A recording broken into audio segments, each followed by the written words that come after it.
Welcome back to My Beautiful Autism.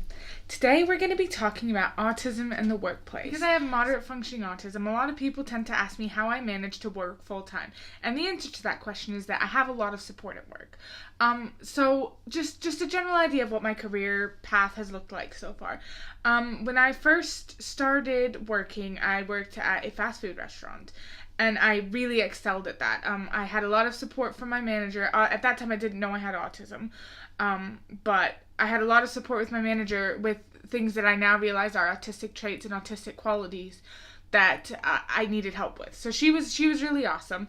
And I worked there for the best part of a year until I moved out. And then when I moved out, I moved on to a lot of bits and bobs, to be honest. For a while, I still worked in fast food. For a while, I worked as a personal assistant to a guy who sold windows, where I was doing personal assistant duties and receptionist duties. But the thing is that all of the jobs I excelled at, were able to be flexible. I was working on my own, not as a team. I had my own goals. I had my own missions, and I was able to complete those. I didn't have to wait. I didn't really have to communicate with other people a lot. And so those are the things I excelled at.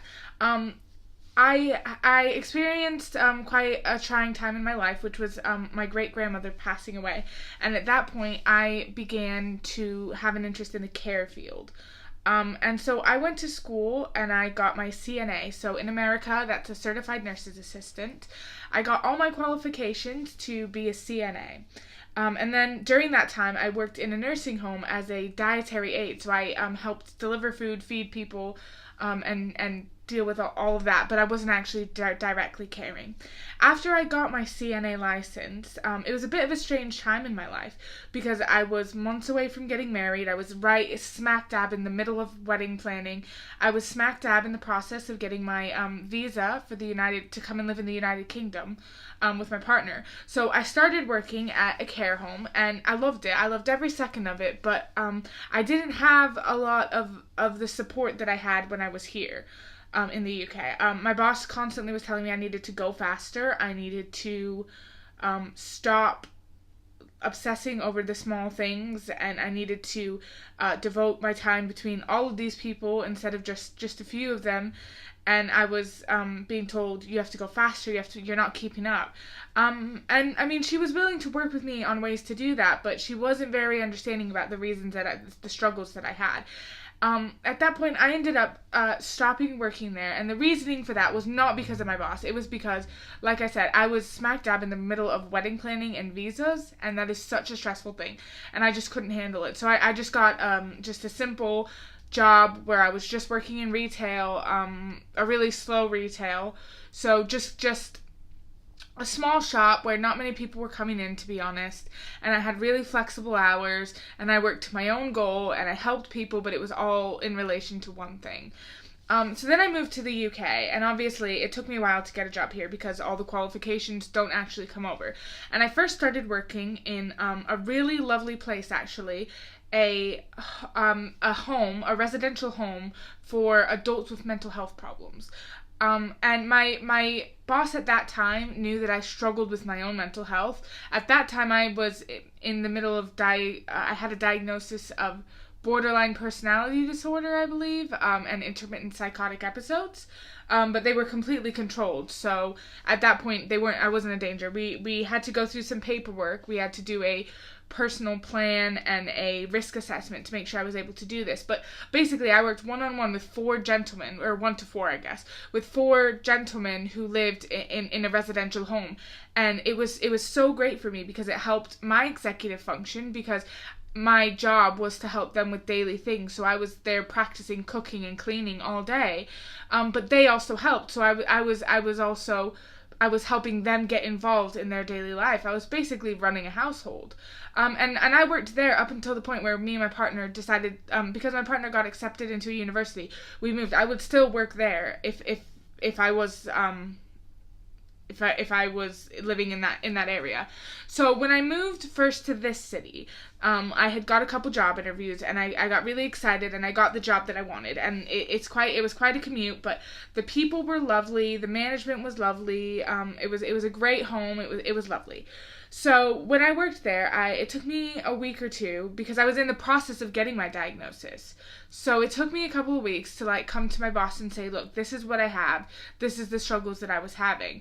In that time, I also ended up having to stop working there because I didn't have my car yet, so the commute was way too much. So then I was just working just a bit of a dead end whatever for a few months until we got the car back and we were settled. Now after I got the car back and we were here, we decided that I would go back to this other job. They invited me back.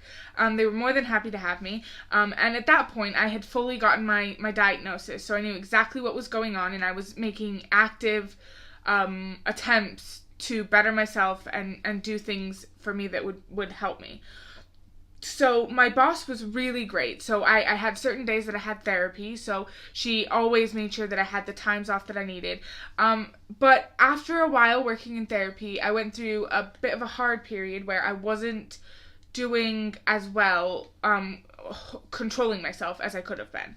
So at that point, I was able to go to my boss, and say, look, I'm struggling. At one point, I did nearly have a meltdown at work, but I was able to leave, and they were always so understanding. Like, I commend this place because she was so wonderful, my boss, about letting me take a few minutes, about if I said I couldn't do something, that was fine, and giving me the work that I could do. But it came down to it, and to be honest, I decided that I could no longer give the people that I was caring for the attention and needs that they needed.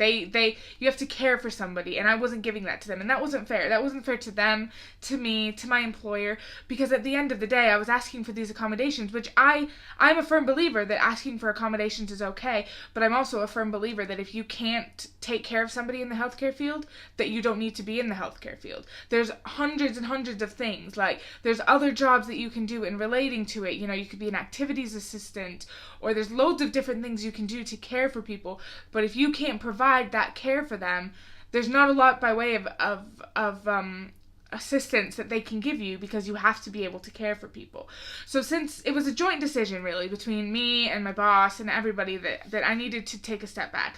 So now I work in a call center. It's not a forever job. I hope to be there for the next couple of years while I get this YouTube and activism thing.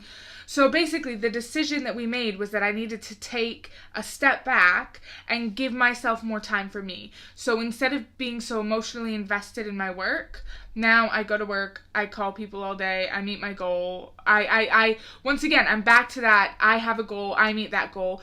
I mean, obviously we have a team goal, but I only have to pull my weight in that. If somebody else isn't pulling their weight, it's not my responsibility to communicate with them and figure that out. That has nothing to do with me. So I'm solely working on my own, and I'm fine on the telephone. Oh, I have no phone anxiety. It just goes straight away. So I'm able to really, I'm excelling at that. I'm doing really well in comparison to other people who have started at the same time as me. I mean, I'm getting the hang of it quite quickly. And I have such an amazing team of management there as well, who's willing to say, yeah, like, let me tell you what you're doing good. Let me give you these pointers. Let's see what we can do to make it work for you. I have flexible hours, kind of. I mean, I have a set schedule. So they're flexible, but they're set. They understand that I sometimes have doctor's appointments. Like, in a couple weeks, I've got an appointment at 8 o'clock in the morning, but I'm in at work at 9, so they understand I might be half an hour late depending on the appointment. So the key for me to working when you have an autism diagnosis isn't anything but the support you receive. If you feel like you want to work and like you need to work, obviously I have to work. I don't really have a choice. We can't make it unless I don't work. We can't make it if I don't work. But the kind of job that I have is up to me, and I was picky. I wanted to find something that I would really be able to do.